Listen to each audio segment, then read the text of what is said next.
Smartwatches have been the bane of the industry as we know it. Many manufacturers have taken part: Apple, Samsung, and even Chinese manufacturers. Fitbit seems to do really well at the moment. They do what a smartwatch should do, like calculate your steps, calculate your calories, how many calories you put on, and send texts and make calls and play audio. Though there's one that reigns supreme in the smartwatch market, and that's Apple.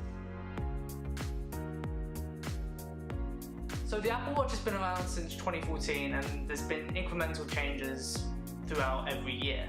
Last year's Apple Watch Series 3 is the best conception of what a smartwatch should be, and it achieves more than what we could imagine. I've been using the Cellular option for 8 months now, and it's just a technological marvel. The display is great, the battery life is superb. I can get through a couple of days with it, and it connects seamlessly with my AirPods. And the biggest factor is I receive so much information just from a glance. That's reminders, how many calories I've burned, or how many steps I've taken today, or how long I stood for. It all works great, although I found with some third-party apps that the information just gets to me very slow. So just like Dark Sky, when I'm getting weather information, it is very slow when starting up.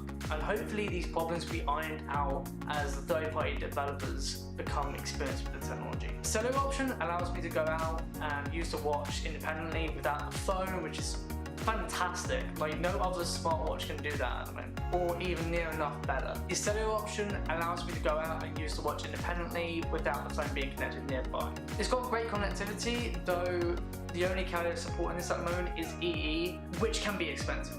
Though I think the reason why Apple chose EE as a carrier is because EE has, well, is promising at least, 96% coverage rate of 4G in the UK. And that was a major problem when the Apple Watch was first released.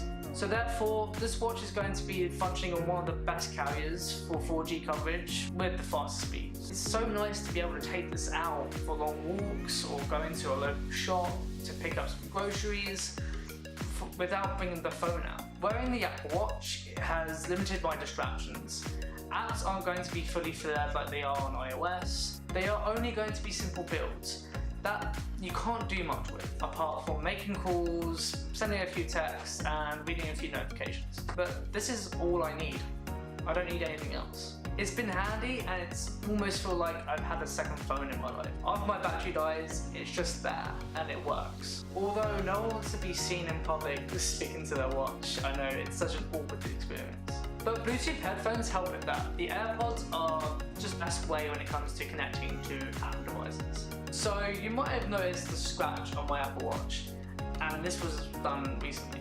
Now this is something you've got to be careful with. This isn't sapphire glass, this is the sports edition, so it's using Ion X glass, which isn't as durable. I've had this watch for about 8 months, and just as recent I accidentally scraped it against a brick wall. And this was totally by accident. It's just a common thing, like we swing our arms and it just happened.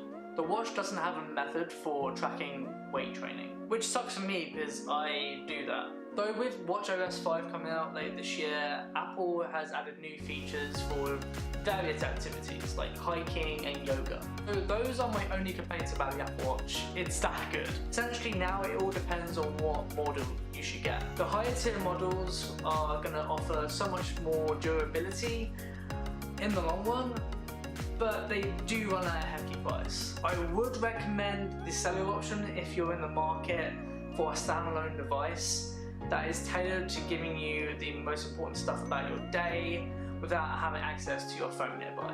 Yes, you do need an iPhone to set up the Apple Watch, and I hope that in the future you'll be able to independently set up an Apple Watch without an iPhone.